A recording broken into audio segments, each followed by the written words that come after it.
Welcome back, friends. This is the Lone Star Ranger, Book 1, The Outlaw. Saddle up. It's time to ride. 100 miles from the haunts most familiar with Dwayne's deeds, far up where the Nueces ran, trickling clear stream between yellow cliffs, stood a small, deserted shack of covered mesquite poles. It had been made long ago, but was well preserved. A door faced overgrown trail, and the other faced down into the gorge of the dense thickets.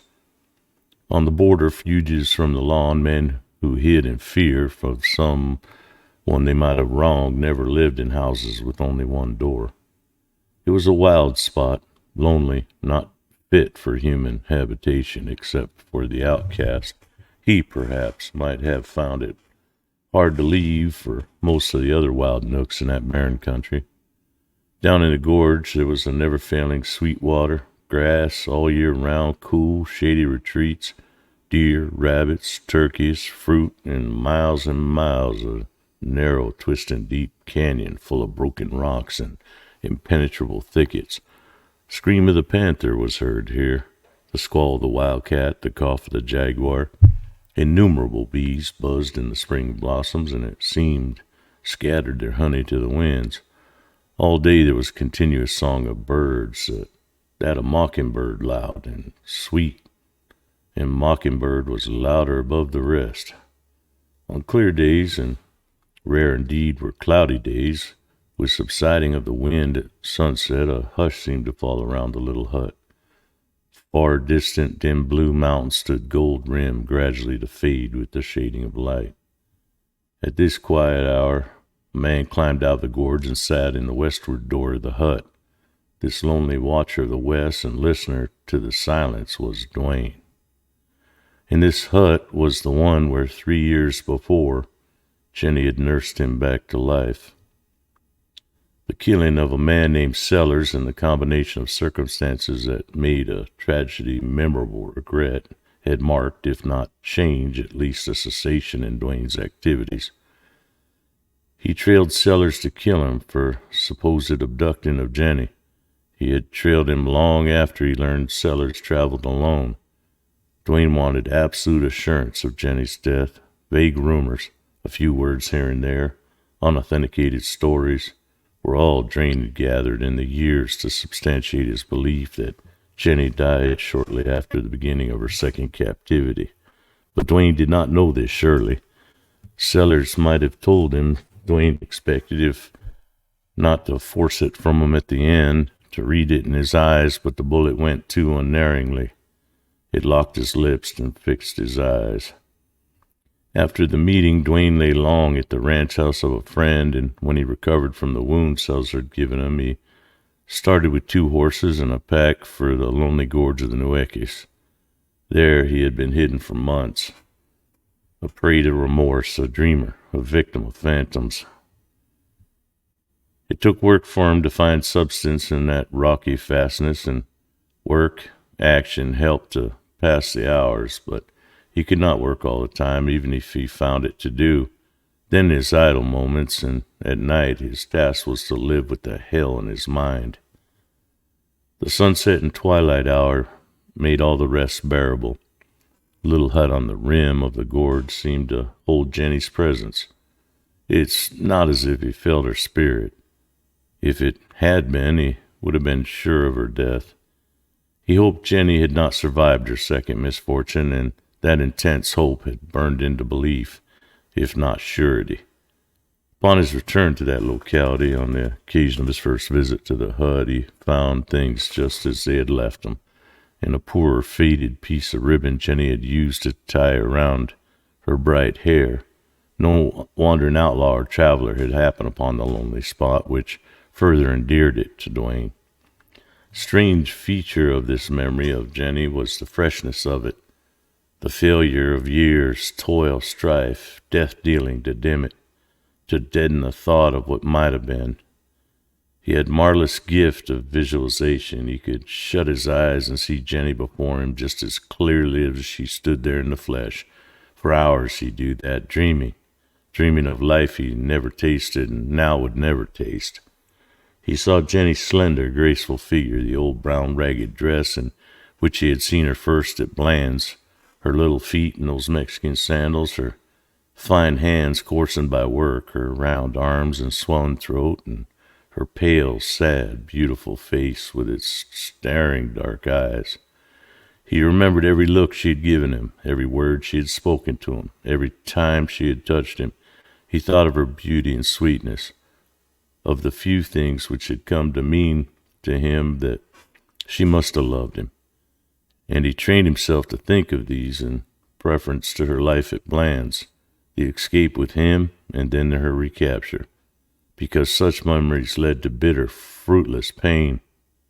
He had to fight suffering because it was eating out his heart.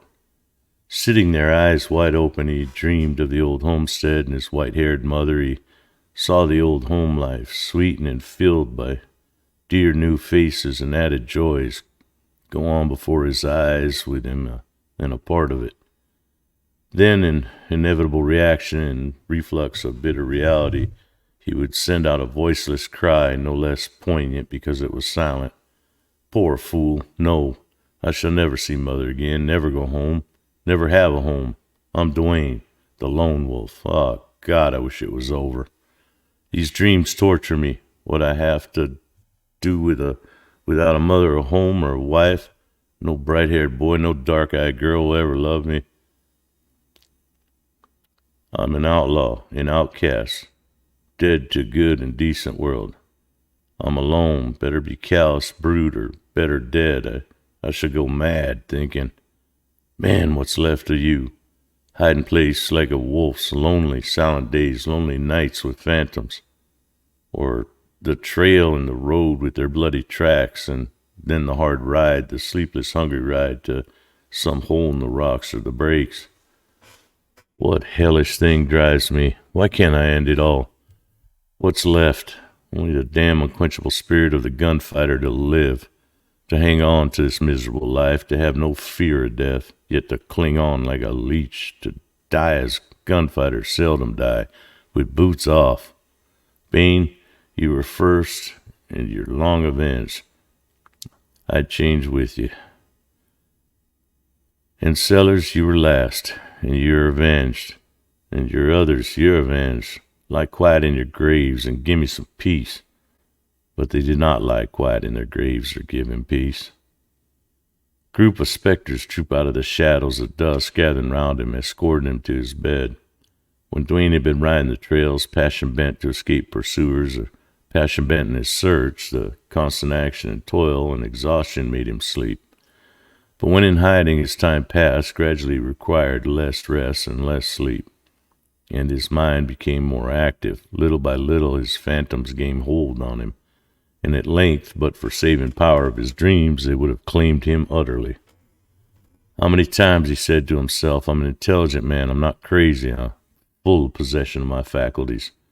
All this is fancy, imagination, conscience.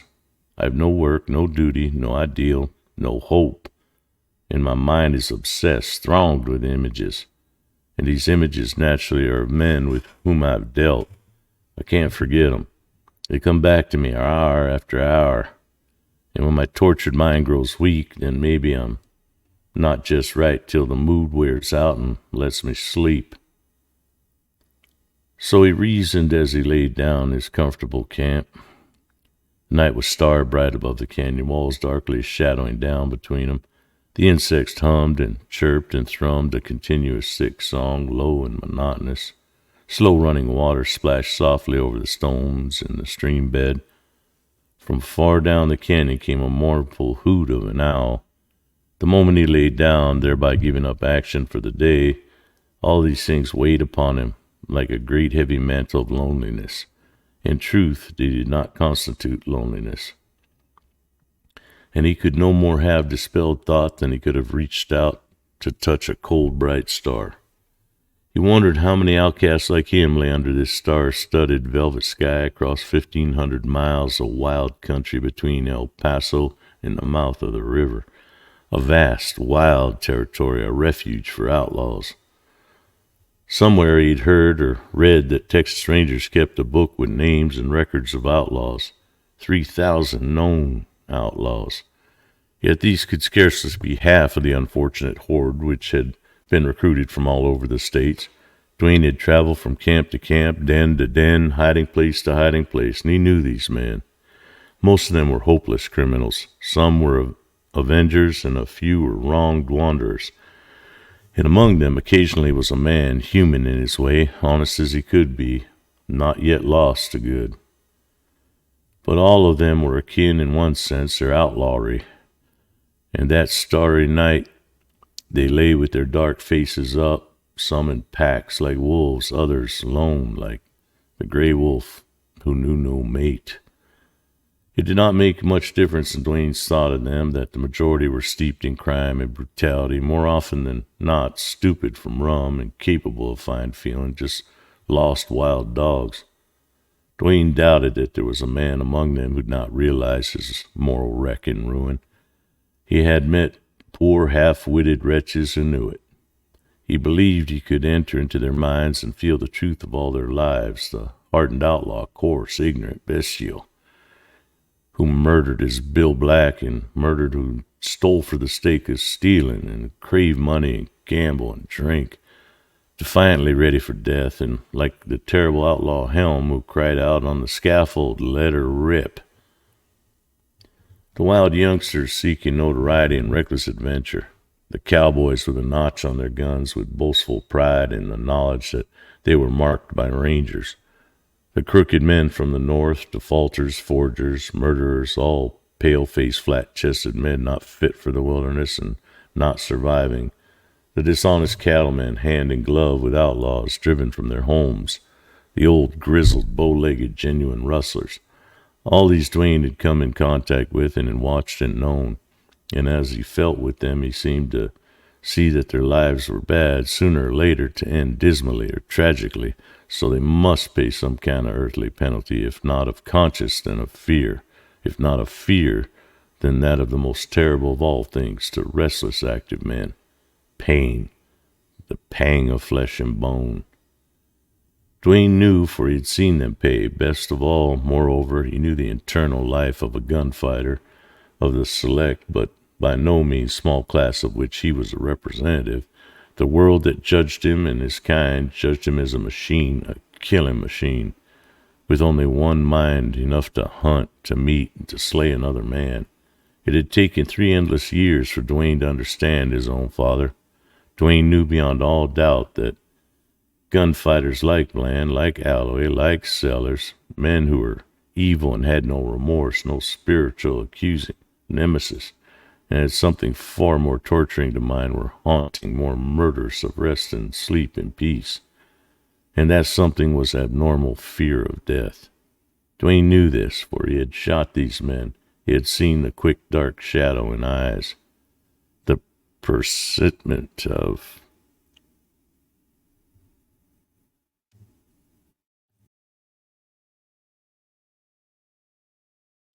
and then horrible certainty. These men must have been in agony at every meeting with a possible and certain foe, more agony than hot rend of a bullet.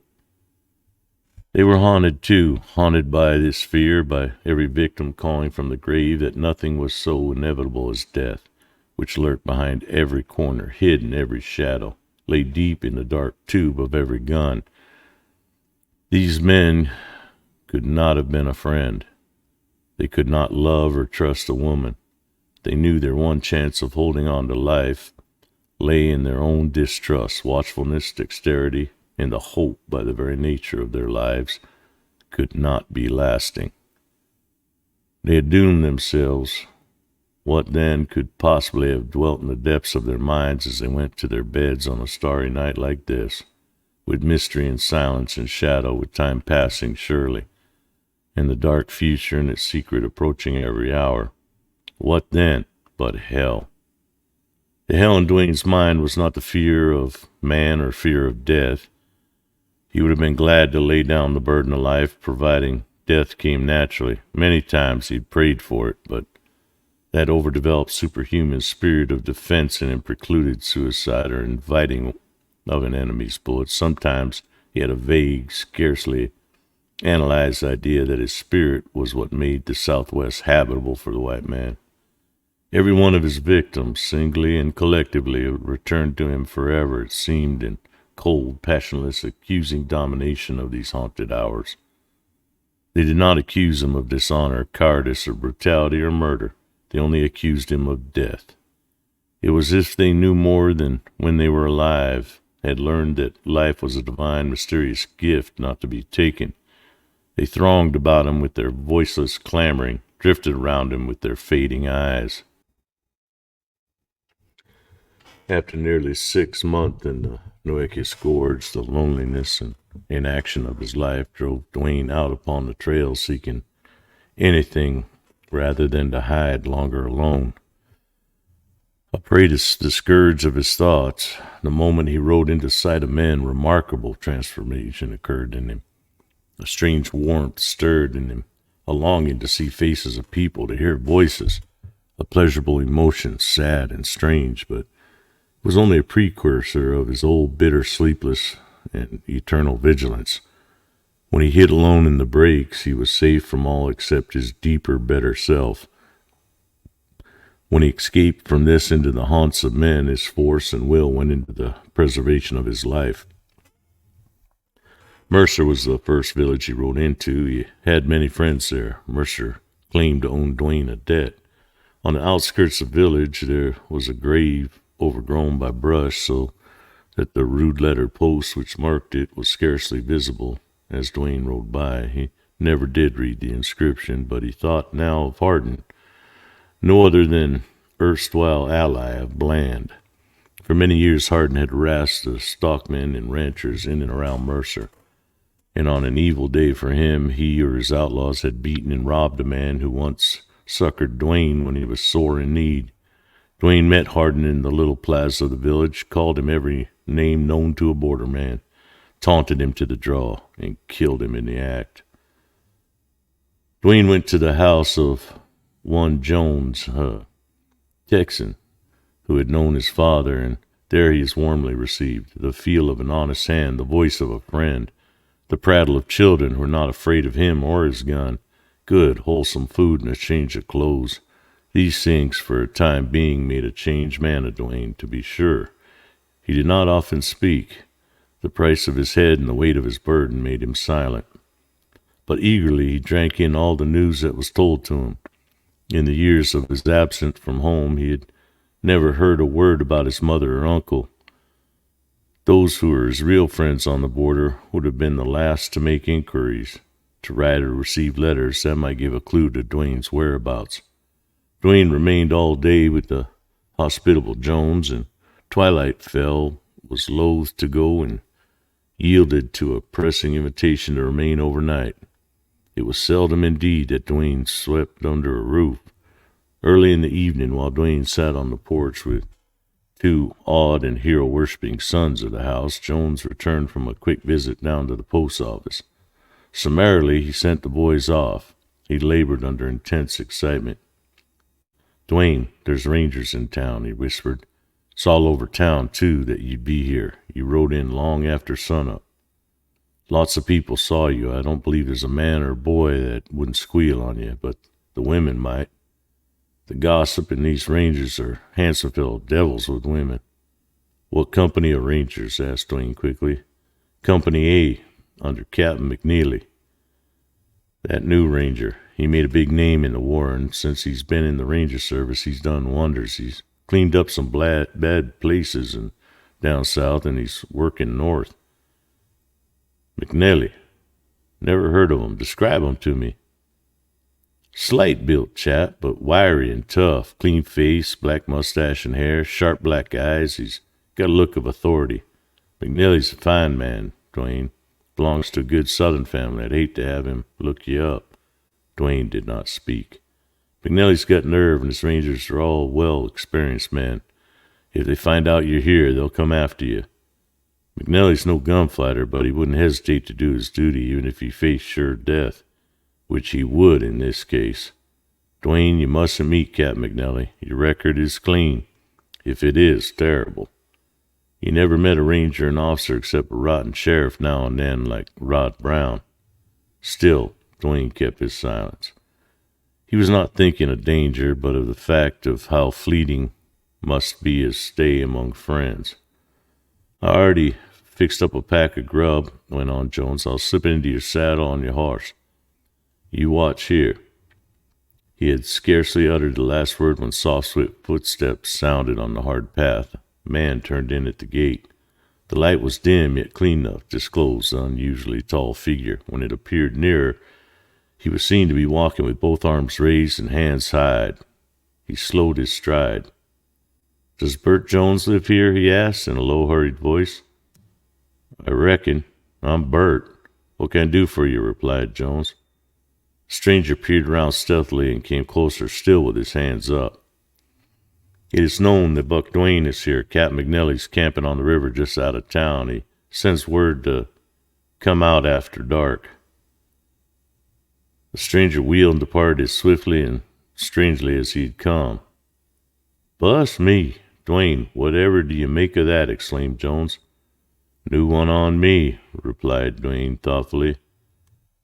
"First fool thing I ever heard McNelly doing. Can't make head or tails of that. I'd have said offhand that McNelly wouldn't double-cross anybody. He struck me as a square man. Sand all through, but hell, he must mean treachery. I can't see anything else in that deal." "Maybe the captain wants to give me a fair chance at surrender without bloodshed," observed Duane. "Pretty decent of him if he meant that. He invites you out to his camp after dark. Something strange about this, Duane. But McNelly's a new man out here. He does some queer things. Perhaps he's getting a swelled head. Well, whatever his intentions, his presence around Mercer is enough for us. Duane, you hit the road and put some miles between you and the amiable captain before daylight. Tomorrow I'll go out there and ask him what in the devil he meant." "The messenger he sent was a ranger," said Duane. "Sure he was, and a nervy one. Must have taken sand to come bracing you that way. Duane, the fellow didn't pack a gun, I'll swear to that. Pretty odd, this trick. But you can't trust it. Hit the road, Duane." A little later, a black horse with muffled hoofs bearing a tall, dark rider peered keenly into every shadow, trotted down a pasture lane back of Jones' house, turned into the road, and then, breaking into a swifter gait, rapidly left Mercer behind. 15 or 20 miles out, Duane drew in rein in a forest of mesquite, dismounted, and searched about for a glade with a little grass. Here he staked his horse on a long lariat, and using his saddle for a pillow, his saddle blanket for a cover, and he went to sleep. Next morning he was off again, working south. During the next few days he paid brief visits to several villages that laid in his path, and in each one one particular friend had a piece of news to impart that made Duane profoundly thoughtful. A ranger had made a quiet, unobtrusive call upon the friends and left his message: "Tell Buck Duane to ride to Cap McNelly's camp sometime after night." Duane concluded, and his friends all agreed with him, that New Ranger's main purpose in the Nueces country was to capture or kill Buck Duane, and that this message was simply an original and striking ruse, the daring of which might appeal to certain outlaws. But it didn't appeal to Duane. His curiosity was aroused. It did not, however, tempt him into any foolhardy act. He turned southwest and rode 100 miles until he again reached the sparsely settled country. Here he heard no more of rangers. It was a barren region. He had never been but once ridden through it, and the ride had cost him dearly. He had been compelled to shoot his way out. Outlaws were not in accord with the few ranchers and their cowboys who ranged there. He learned that both outlaws and Mexican raiders had long been a bitter enemy of these ranchers. Being unfamiliar with the roads and trails, Duane had pushed into the heart of this district. All the time he really believed he was traveling around it. A rifle shot from a ranch house, deliberate attempt to kill him because he was an unknown rider in those parts, discovered to Duane's mistake, and a hard ride to get away persuaded him to return to his old methods of hiding by day and traveling by night. He got into rough country, rode for 3 days without covering much ground, but believed that he was getting on safer territory. Twice he came to the wide bottomland, green with willow and cottonwood and thick as chaparral, somewhere through the middle of which ran a river he decided he must be in the lower Nueces. One evening, as he stole out from covert where he had camped, he saw the lights of a village. He tried to pass it on the left, was unable to because of the breaks of the bottomland, and extended it almost to the outskirts of the village, and he had to retrace his steps and go around to the right. Wire fences and horses in the pasture made this a task, so it was well after midnight before he accomplished it. He made 10 miles or more then by daylight, and after that proceeded cautiously along the road, which appeared to be well worn from travel. He passed several thickets where he would have halted to hide during the day but for the fact that he had to find water. He was a long while in coming to it, and then there was no thicket or clump of mesquite near the water hole that it could afford him cover, so he kept on. The country before him was ridgy and began to show cottonwoods here and there and the hollows of the yucca and mesquite on the higher ground. As he mounted a ridge, he noted that the road made a sharp turn, and he could not see what was beyond it. He slowed up and was making the turn, which was downhill between high banks of yellow clay. His mettlesome horse heard something to frighten him or shield something, and he bolted. The few bounds he took before Duane's iron arm checked him were enough to reach the curve. One flashing glance showed Duane the open once more. A little valley below, the wide, shallow, rocky stream, a clump of cottonwoods beyond. Somber group of men facing him, and two dark, limp, strangely grotesque figures hanging from the branches. Sight was common enough in southwest Texas, but Duane had never before found himself so unpleasantly close. A hoarse voice pealed out, "By hell, there's another one." "Stranger, ride down to count for yourself," yelled another. "Hands up." "That's right, Jack. Don't take no chances. Plug him." These remarks were so swiftly uttered as almost to be continuous. Duane was wheeling his horse when a rifle cracked. The bullet struck his left forearm, and he thought he broke it. He dropped the rein. The frightened horse leaped. Another bullet whistled past Duane, then bend in the road saved him probably from certain death. Like the wind, his fleet steed went down the long hill. Duane was in no hurry to look back. He knew what to expect. His chief concern of the moment was for his injured arm. He found that the bones were still intact, but the wound, having been made by a soft bullet, was an exceedingly bad one. Blood poured from it. Giving the horse his head, Duane wound his scarf tightly round the holes, and with his teeth in his other hand tied it tightly. That done, he looked back over his shoulders. Riders were making the dust fly on the hillside road. There were more coming around the cut when the road curved. The leader was perhaps quarter-mile back, and the others strung out behind him. Duane needed only one glance to tell him that they were fast, hard-driving cowboys in a land where all riders were good. They would not have owned anything but strong, swift horses. Moreover, it was a district where ranchers had suffered beyond all endurance the greed and brutality of outlaws. Duane had simply been so unfortunate as to run right into a lynching party of all times, when a stranger would be in danger and any outlaw put to his limit to escape with his life. Duane did not look back again until he had crossed a ridgy piece of ground and had gotten to the level road he had gained upon his pursuers. When he ascertained this, he tried to save his horse, to check a little that killing gait. The horse was a magnificent animal, big, strong, fast, but his endurance had never been put to a grueling test, and that worried Duane. His life had made it impossible to keep one horse very long at a time, and this one was an unknown quantity. Duane had only one plan, the only plan possible in this case, and that was to make the river bottoms where he might elude his pursuers in the willow breaks. 15 miles or so would bring him to the river, and this was not a hopeless distance for any good horse, if not too closely pressed. Duane concluded presently that the cowboys behind were losing a little in the chase because they were not extending their horses. It was decidedly unusual for such riders to save their mounts. Duane pondered over this, looking backward several times to see if their horses were stretched out. They were not, and in fact was disturbing. Only one reason presented itself to Duane's conjecturing, and it was that, with him headed straight on the road, his pursuers were satisfied not to force the running.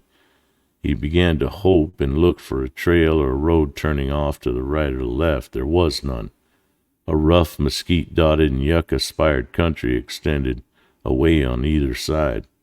Dwayne believed that he'd be compelled to take this hard going. One thing was certain: he had to go round the village. The river, however, was on the outskirts of that village, and once in the willows, he'd be safe. Dust clouds far ahead caused his alarm to grow. He watched with his eyes strained. He hoped to see a wagon, a few stray cattle, but no. He soon descried several horsemen. Shots and yells behind him attested to the fact that his pursuers likewise had seen the newcomers on scene. More than a mile separated these two parties. A distance did not keep them from soon understanding each other. Dwayne waited only to see the new factor show signs of sudden quick action, and then, with a muttered curse, he spurred his horse off the road into the brush. He chose the right side because the river lay nearer that way. There were patches of open sandy ground between clumps of cactus and mesquite, and he found that despite a zigzag course he made better time. It was impossible for him to locate his pursuers. They would come together, he decided, and take to his tracks. What then? Was his surprise and dismay to run out of the thicket right into a low ridge of rough broken rock, impossible to get a horse over. He wheeled to the left along its base. The sandy ground gave place to a harder soil where his horse did not labor so much. Here the growths of mesquite and cactus became scanter, affording better travel with poor cover. He kept sharp eyes ahead, and as he expected, soon saw moving dust clouds and dark figures of horses. They were half a mile away and swinging obliquely across the flat, which fact proved that they had entertained a fair idea of the country and the fugitive's difficulty. Without an instant hesitation, Dwayne put his horse to its best efforts straight ahead. He had to pass those men, when this was seemingly made impossible by a deep wash from which he had to turn. Dwayne began to feel cold and sick. Was this the end? Always there had to be an end to an outlaw's career. He wanted then to ride straight at these pursuers, but reason outweighed instinct. He was fleeing for his life. Nevertheless, the strongest instinct at the time was his desire to fight.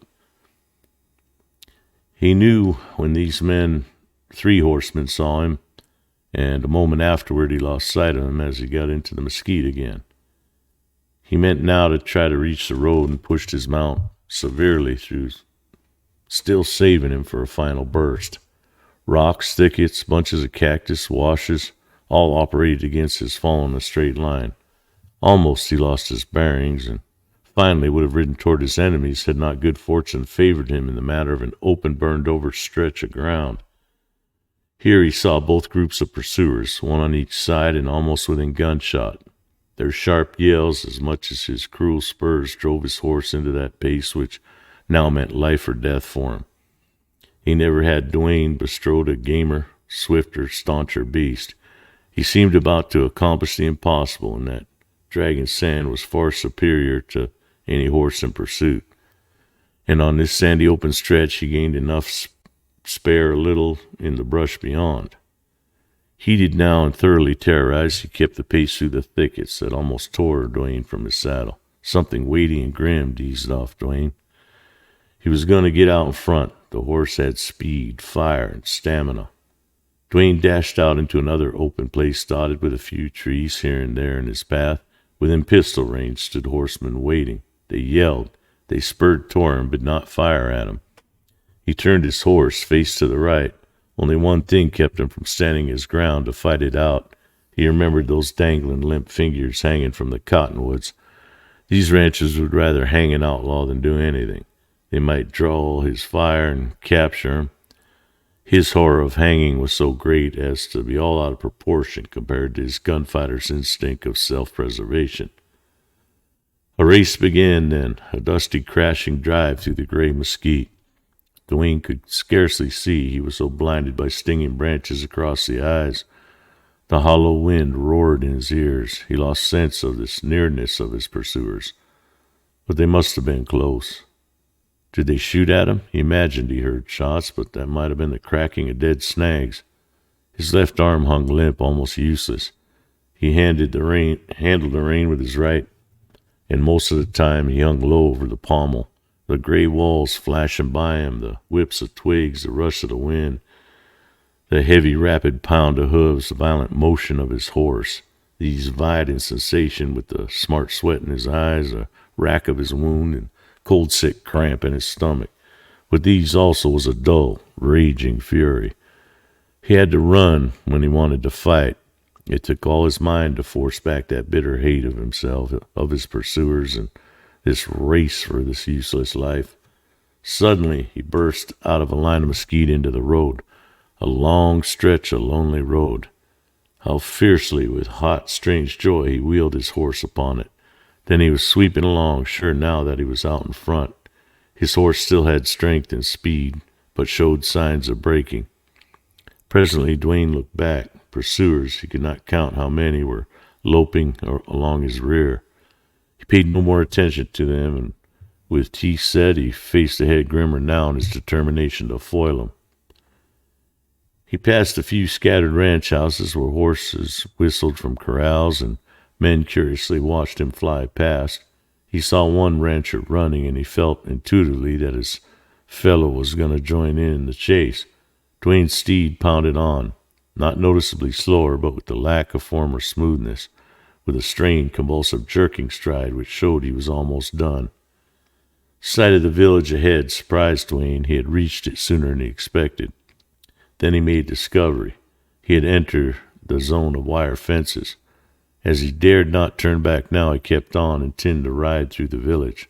Looking backward, he saw his pursuers were half a mile distant, too far to alarm any villagers in time to intercept him in his flight. As he rode by the first houses, his horse broke and began to labor. Duane did not believe he would last long enough to go through the village. Saddled horses in front of the store gave Duane an idea, not by any means new, and one he'd carried out successfully before. As he pulled in his heaving mount and leaped off, a couple of ranchers came out of the place, and one of them stepped to a clean-limbed, fiery bay. He was about to get in his saddle when he saw Duane, and then he halted, a foot in the stirrup. Duane strode forward, grasped the bridle of this man's horse. "Mine's done, but not dead," he panted. "Trade with me."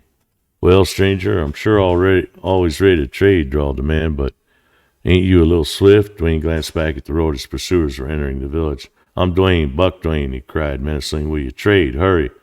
The rancher, turning white, dropped his foot from the stirrup, fell back. "I reckon I'll trade," he said. Bounding up, Duane dug spurs into the bay's flanks. The horse snorted in fright, plunged into a run. He was fresh and swift, half wild. Duane flashed by the remaining houses on the street out into the open, but the road ended at the village, or else led out from some other quarter, for he had ridden straight into the fields and from them into the desert.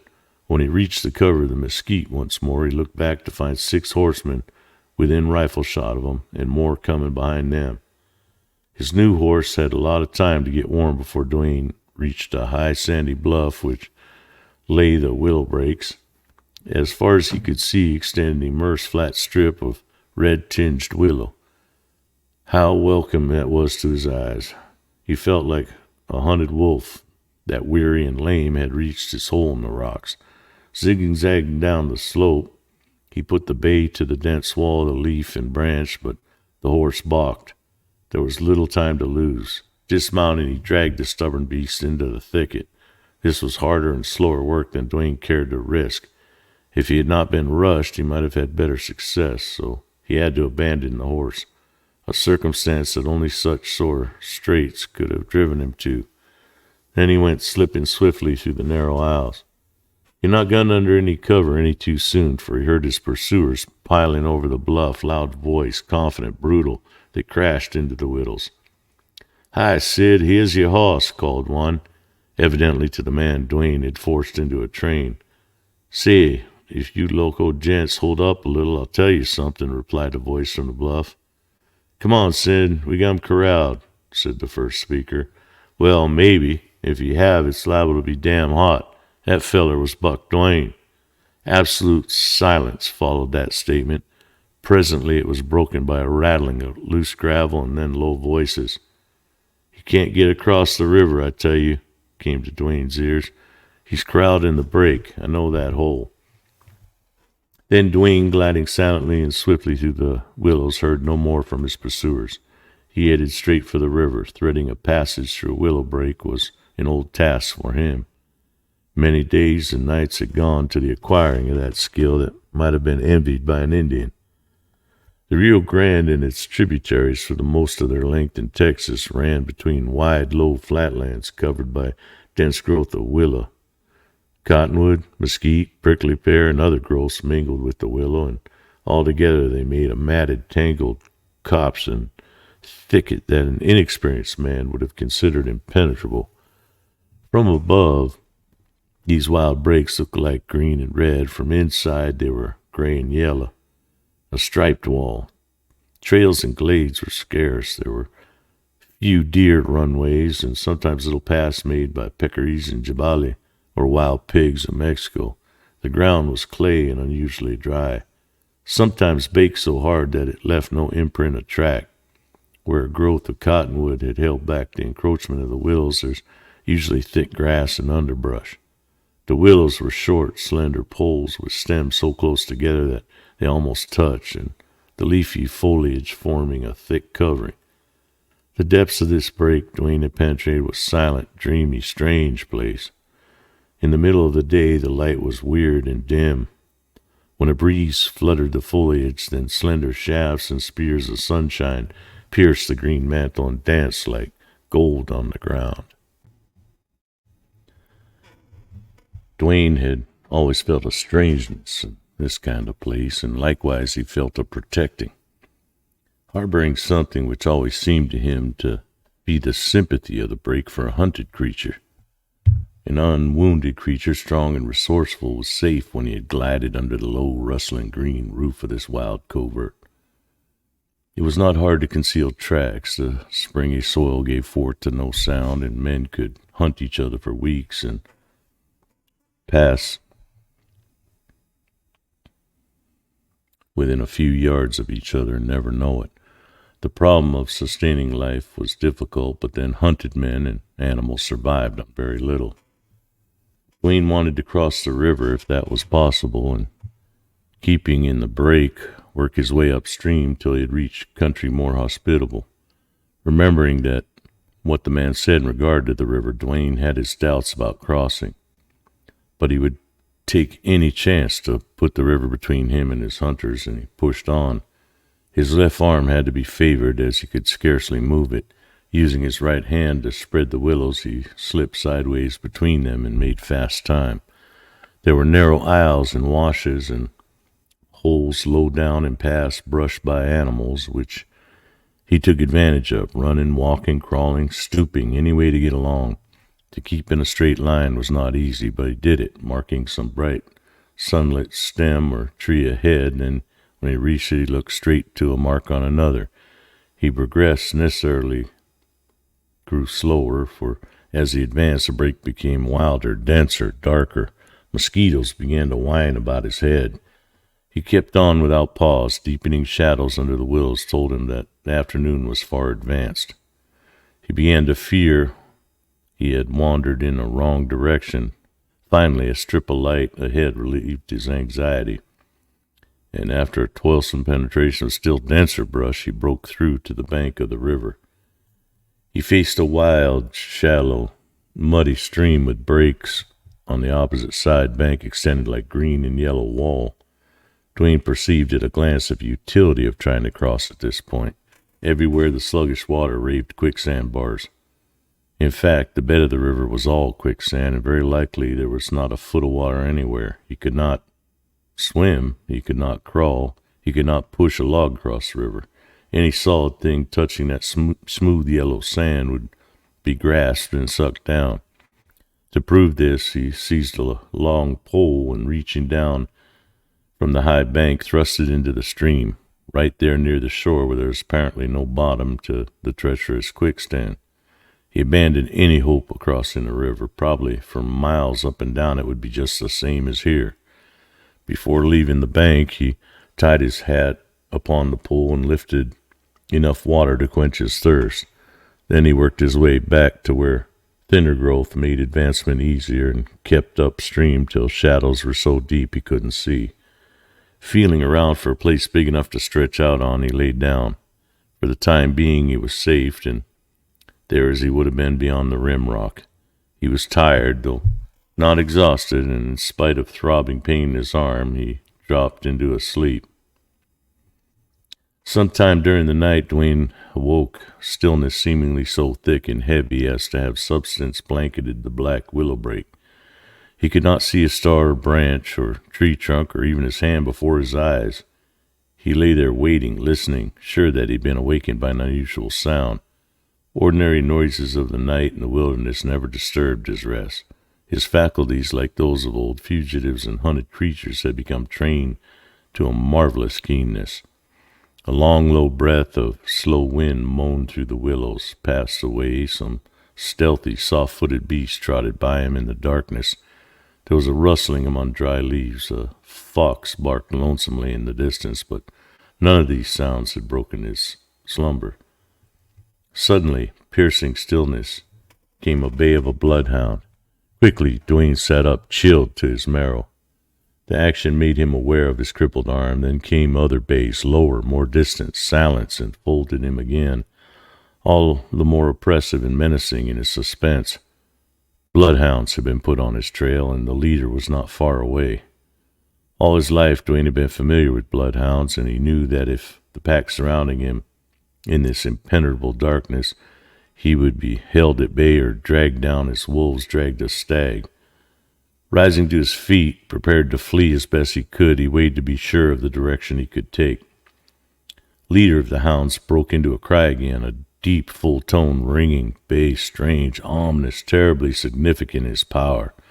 It caused a cold sweat to ooze out all over Dwayne's body. He turned from it with his uninjured arm outstretched to feel for the willows. He groped his way along, as it was impossible to pick out the narrow passages. He had to slip and squeeze and plunge between yielding stems. He made such a crashing that no longer heard the baying of the hounds. He had no hope to elude them. He meant to climb the first cottonwood that he stumbled upon in his blind flight, but appeared he was never going to be lucky enough to run against one. Often he fell, sometimes flat, others upheld by willows. What made the work so hard was the fact that he had only one arm to open a clump of those close-growing stems, and his feet would catch or tangle in the narrow crotches, holding him fast. He had to struggle desperately. It was as if the willows were clutching his hands, his enemies, fiendishly impeding his progress. He tore his clothes on sharp branches, and his flesh suffered many a prick. But in terrible earnestness he kept on, and he brought up hard against a cottonwood tree. There he leaned and rested.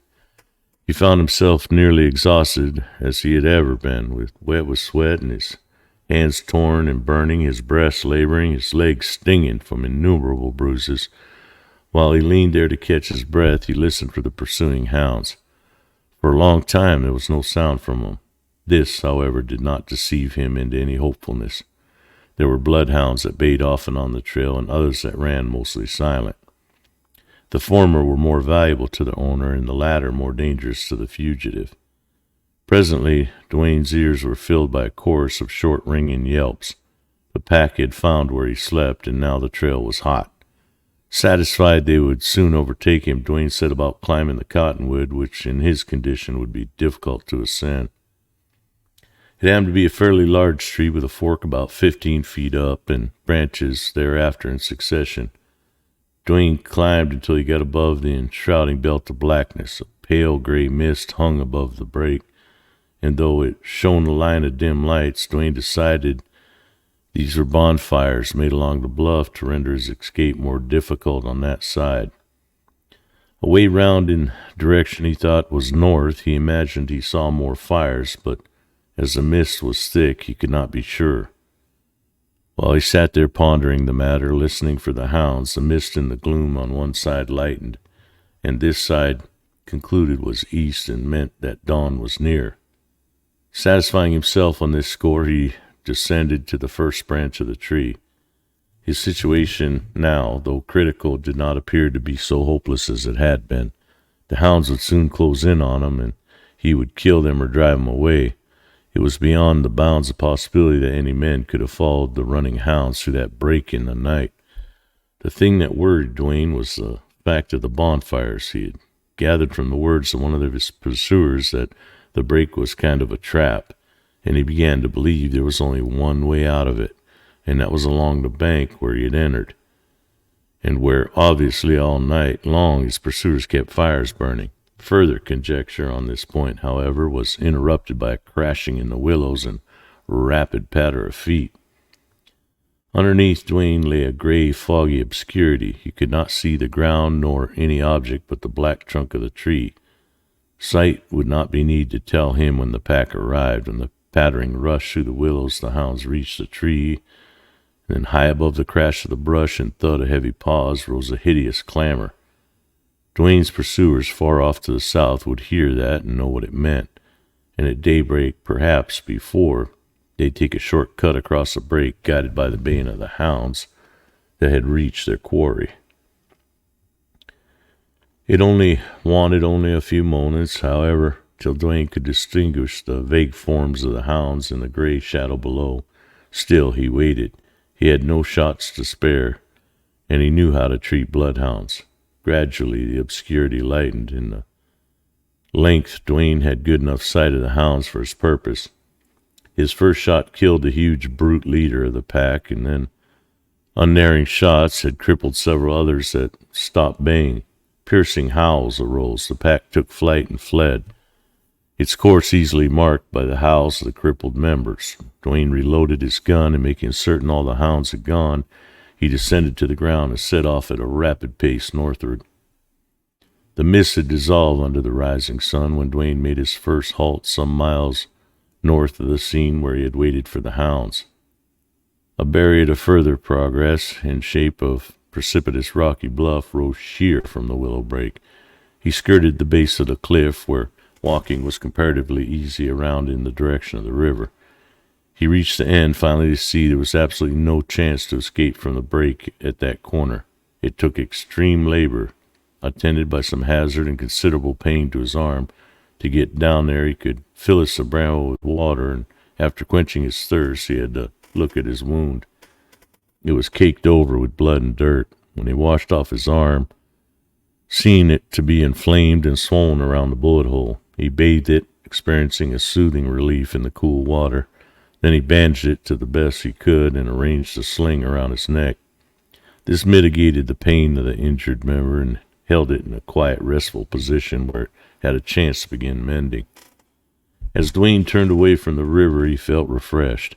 His great strength and endurance had always made fatigue something almost unknown to him. However, tramping on foot day and night was unusual to him as to any other riders from the southwest, and had begun to tell on him. Retracting his steps, he reached the point where he had abruptly come upon the bluff, and where he determined to follow along its base in the other direction until he found a way out or discovered the futility of such an effort. Duane covered ground rapidly. From time to time he paused to listen, but always listening, and his eyes were ever roving. This alertness had become second nature with him, so that, except in extreme cases of caution, he performed it while pondering his gloomy and fateful situation. Such habit of alertness and thought made time fly by swiftly. By noon he had rounded the wide curve of the break and was facing north. The bluff had petered out from the high mountainous wall to a low abutment of rock, but it still held to its steep, rough nature and afforded no crack or slope where quick ascent could have been possible. He pushed on, growing warier as he approached the danger zone, finding that as he neared the river on this side, it was imperative to go deeper into the willows. In the afternoon he reached a point where he could see men pacing to and fro on the bluff. This assured him that whatever place was guarded was one by which he might escape. He headed toward these men and approached to within 100 paces of the bluff where they were. There were several men and several boys, all armed after the manner of Texans, taking their tasks leisurely. Farther down, made out black dots on the horizon of the bluff line, and these, he concluded, were more guards stationed at another outlet. Probably all available men in the district were on duty. Texans took a grim pleasure in such work. Duane remembered that upon several occasions he had served such a duty himself. Duane peered through the branches and studied the lay of the land. For several hundred yards the bluff could be climbed. He took stock of those careless guards. They had rifles, and they made a vain attempt to pass them in daylight. He believed an attempt at night might be successful, and he was swiftly coming to determination to hide there till dark and then try it, when sudden yelping of a dog betrayed him to the guards on the bluff. The dog had likely been placed there to give an alarm, and he was lustily true to his trust. Duane saw the men run together and began to talk excitedly and peer into the break, which was a signal for him to slip away under the willows. He made no noise, and he assured himself he must be invisible. Nevertheless, he heard shouts, and then cracking of rifles, and bullets began to zip and swish through the leafy cover. The day was hot and windless, and Duane concluded that whatever he touched, a willow stem, even ever so slightly, would vibrate to the top and send a quiver among the leaves through his guards and located his position. Once a bullet hissed by him, another thudded into the ground in front of him. The shooting loosed the rage in Duane. He had to fly from these men. He hated them and himself because of it. Always in the fury of such moments he wanted to give back shot for shot, but he slipped through on the willows, and at the length the rifle ceased to crack. He sheered to the left again and lined with the rocky barrier, and kept on, wondering what the next mile would bring. It brought worse, for he was seen by sharp-eyed scouts, and a hot fusillade drove him to run for his life, luckily to escape with no more than a bullet-creased shoulder. Later that day, still undaunted, he sheered again toward the trap wall and found that the nearer he approached to the place where he had come down into the break, the greater the danger. To attempt to run the blockade of that trail by day would be fatal. He waited for night, and after the brightness of the fires had somewhat lessened, he essayed to creep out of the break. He succeeded in reaching the foot of the bluff, here only a bank, and began to crawl stealthily up in cover of a shadow when a hound again betrayed his position. Retreating to the willows was a perilous task as he had ever confronted, and when he had accomplished it right under what seemed to be 100 blazing rifles, he felt that he had indeed been favored by Providence. This time men followed him goodly ways into the break, and ripping off lead through the willows sounded on all sides of him. When the noise of the pursuit ceased, Duane sat down in the darkness, his mind clamped between two things, whether to try again to escape or wait for possible opportunity. He seemed incapable of the decision. His intelligence told him that every hour lessened his chance for escape. He had little enough chance in any case, and that was what made another attempt so desperately hard. Still, it was not love of life that bound him. There would come an hour, sooner or later, when he'd have to wrench decision out of this chaos of emotion and thought. But that time was not yet. He remained quiet long enough to cool off and recover from his run. He found that he was tired. He stretched out to rest, but the swarms of vicious mosquitoes prevented sleep. This corner of the break was low and near the river, a breeding ground for the bloodsuckers. They sang and hummed and whined all around him, ever-increasing horde. He covered his head and hands with his coat and lay there patiently. It was a long, wretched night. Morning found him still strong physically, but in a dreadful state of mind. First he hurried for the river. He could withstand the pangs of hunger, but it was imperative to quench his thirst. His wound made him feverish, and therefore more than unusually hot and thirsty. Again he was refreshed. That morning he was hard to put to it to hold himself back from attempting to cross the river. If he could find a light log, it was within the bounds of possibility they might ford the shallow water and barge the quicksand, but not yet. Weariedly, doggedly, he faced about toward the bluff.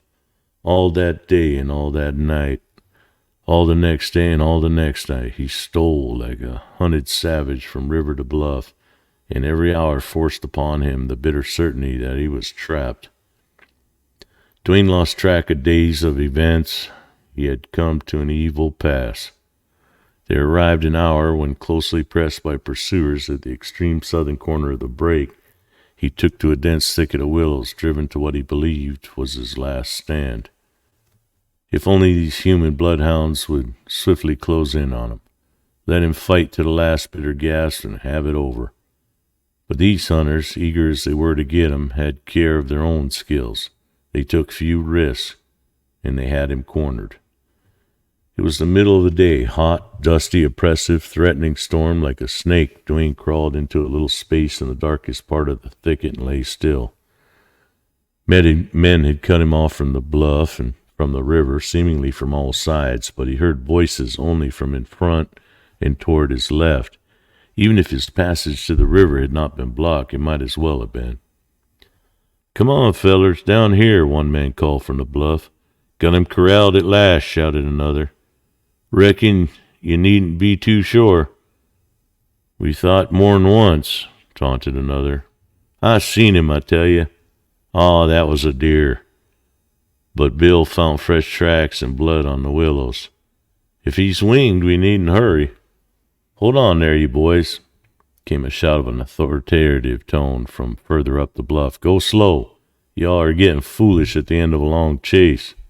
"That's right, Colonel.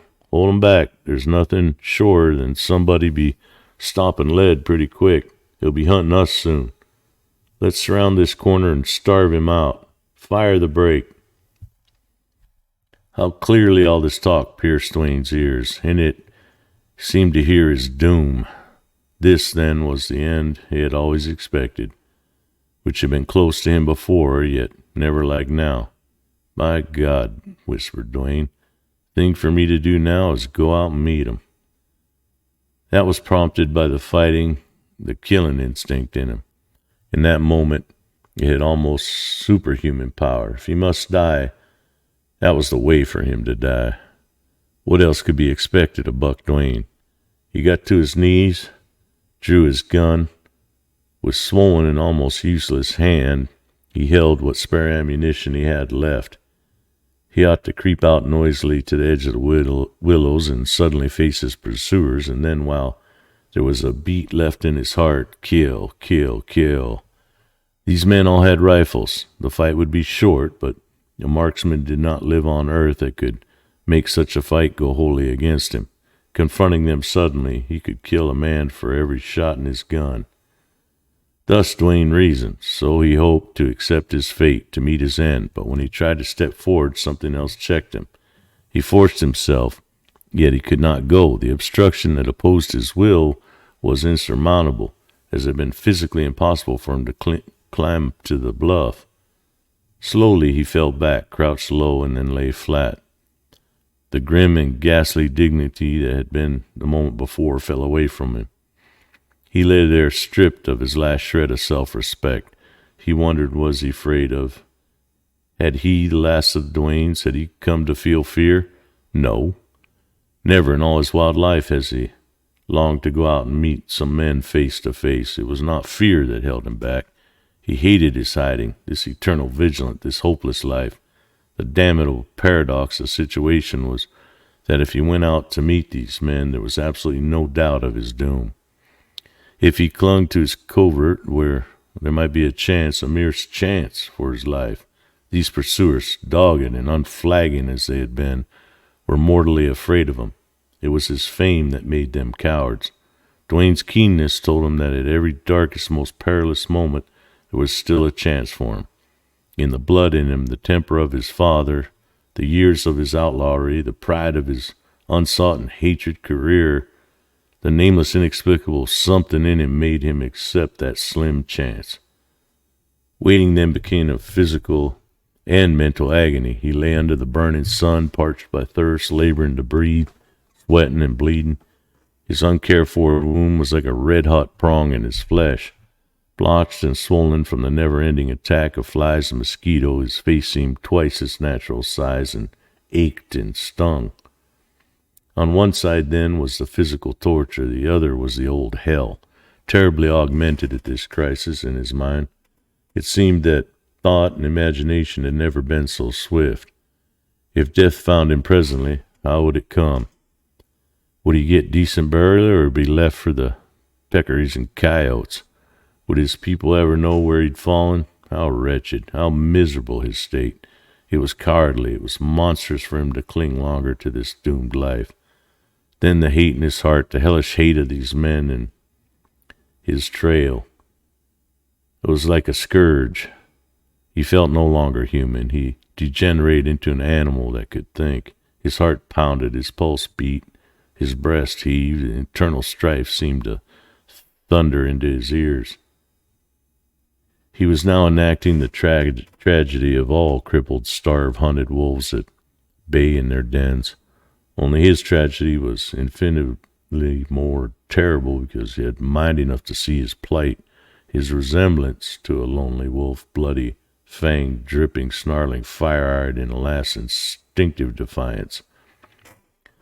Mounted upon the horror of Duane's thought was a watching, listening intensity so supreme that it registered impressions which were creations of his imagination. He heard stealthy steps that were not there. He saw shadowy figures that were only leaves. 100 times when he was about to pull the trigger, he discovered an error. Yet voices came from the distance, and the steps and crackings in the willows and other sounds real enough. But Duane could not distinguish the real from the false. There were times when the wind which had risen sent a hot, pattering breath down the willow aisles. Duane heard it as an approaching army.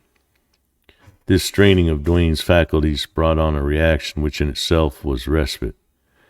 He saw the sun darkened by thick, slow-spreading clouds. A storm appeared to be coming. How slowly it moved. The air was like a stream. If there broke one of those dark, violent storms coming through rare to this country, Duane believed he might be able to slip away in the fury of the wind and rain.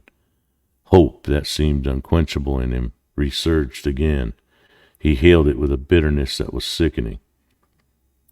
Then, at a rustling step, he froze into a strained attention. He heard a slow patter of soft feet, a tawny shape crossed a little opening in the thicket. It was that of a dog. The moment while the beast came into full view was an age. The dog was not a bloodhound, and if he had a trail or a scent, he seemed to be at fault on it.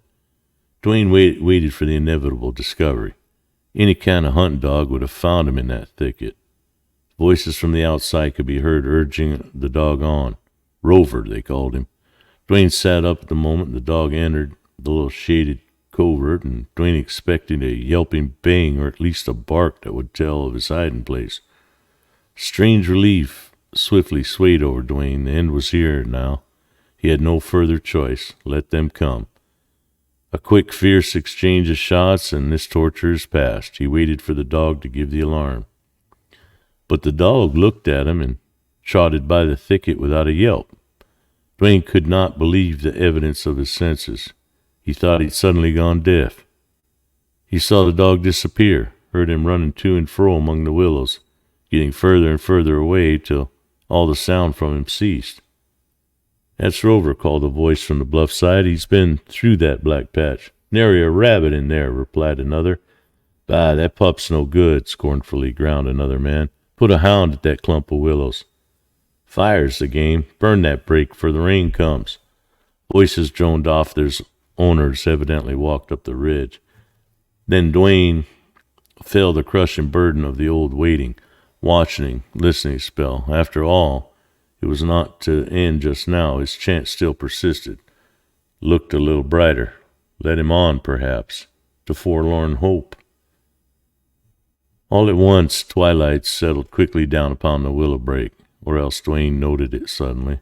He imagined it to be caused by the approaching storm, but there was little movement of air or cloud, and the thunder still muttered and rumbled in the distance. The fact was the sun had set, and at this time the overcast sky night was at hand. Duane realized it with the awakening of all his old force. He would yet elude his pursuers. That was the moment when he seized the significance of all these fortunate circumstances which had aided him. Without haste and without sound, he began to crawl in the direction of the river. It was not far, and he reached the bank before darkness set in. There were men up on the bluff carrying wood to build a bonfire. For a moment he half yielded to a temptation to try and slip along the river shore close in under the willows, but when he raised himself to peer out, he saw that an attempt of this kind would liably be failure. At the same moment he saw a rough-hewn plank lying beneath him, lodged against some willows. The end of the plank extended almost to a point beneath him. Quick as a flash he saw where a desperate chance invited him. Then he tied his gun in an oilskin bag and put it in his pocket. The bank was steep and crumbly. He must not break off any earth to splash into the water. There was a willow growing back some feet from the edge of the bank. Cautiously he pulled it down, bent it over in the water, and when he released it, there would be no spring back. Then he trusted his weight to it. With his feet sliding carefully down the bank, he went into the water, almost up to his knees, and felt the quicksand grip his feet. Then leaning forward until he reached the plank, he pulled it toward him and laid upon it.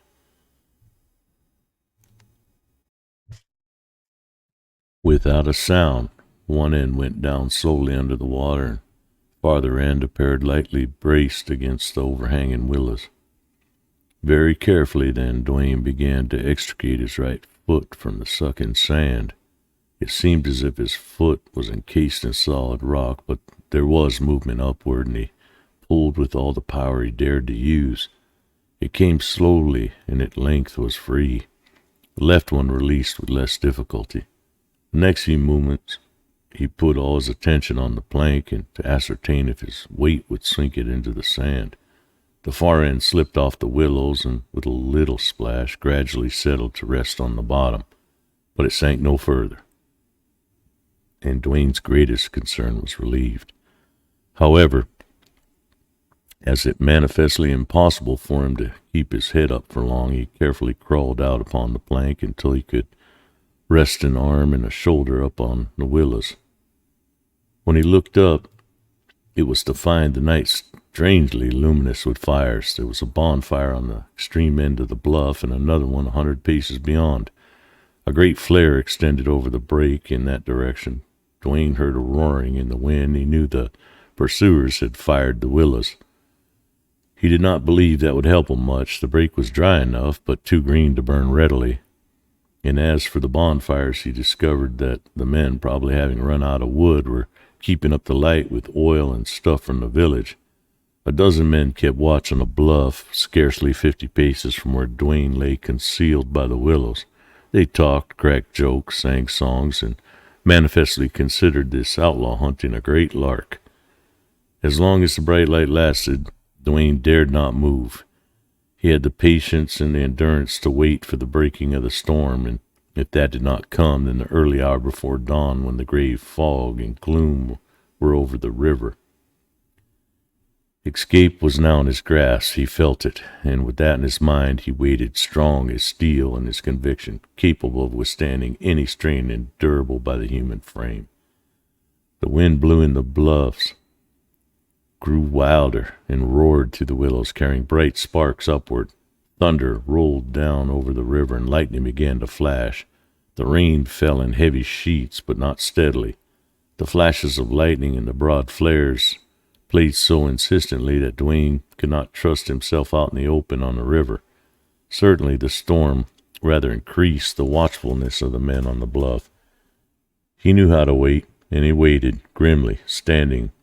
In pain, cramp, and chill, the storm wore away as desultory as it had come, and the long night set in. There were times when Duane thought he was paralyzed, other when he grew sick, giddy, weak from the strained posture. The first paling of the stars quickened him with a kind of wild joy. He watched them grow paler and dimmer, disappear one by one. A shadow hovered down, rested upon the river, and gradually thickened. The bonfire on the bluff showed as through his foggy veil. The watches were mere groping dark figures. Duane, aware of how cramped he'd become from the long inaction, began to move his legs and uninjured arm and body, and at length overcame paralyzing stiffness. Then, digging his hand into the sand and holding the plank with his knees, he edged it out into the river, inch by inch. He advanced until clear of the willows. Looking upward, he saw the shadow figures of men on the bluff. He realized that they ought to see him, feared that they would, but he kept on, cautiously, noiselessly, with a heart-numbing slowness. From time to time his elbow made a little gurgle and splash in the water. Try as he might, he couldn't prevent this. It got to be like a hollow roar of rapid, filling his ears with that mocking sound. There was perceptible current out in the river, and it hindered a straight advancement. Inch by inch he crept on, expecting to hear the bang of rifles and the spattering of bullets. He tried not to look backward, but failed. The fire appeared a little dimmer, the moving shadows a little darker. Once the plank stuck in the sand, and he felt as if it were settling. Bringing his feet to aid his hand, he shoved over the treacherous spot. This way he made faster progress. The obscurity of the river seemed to be enveloping him. When he looked back again, the figures of the men were coalescing with the surrounding gloom. The fires were streaky, blurred patches of light, but the sky above was brighter. Dawn was not far off. To the west all was dark. With infinite care and implacable spirit and waning in strength, Duane shoved the plank along. And when the last discerned the black border of bank came in time, he thought, to save him, he crawled out, rested till the gray dawn broke, and then headed north through the willows.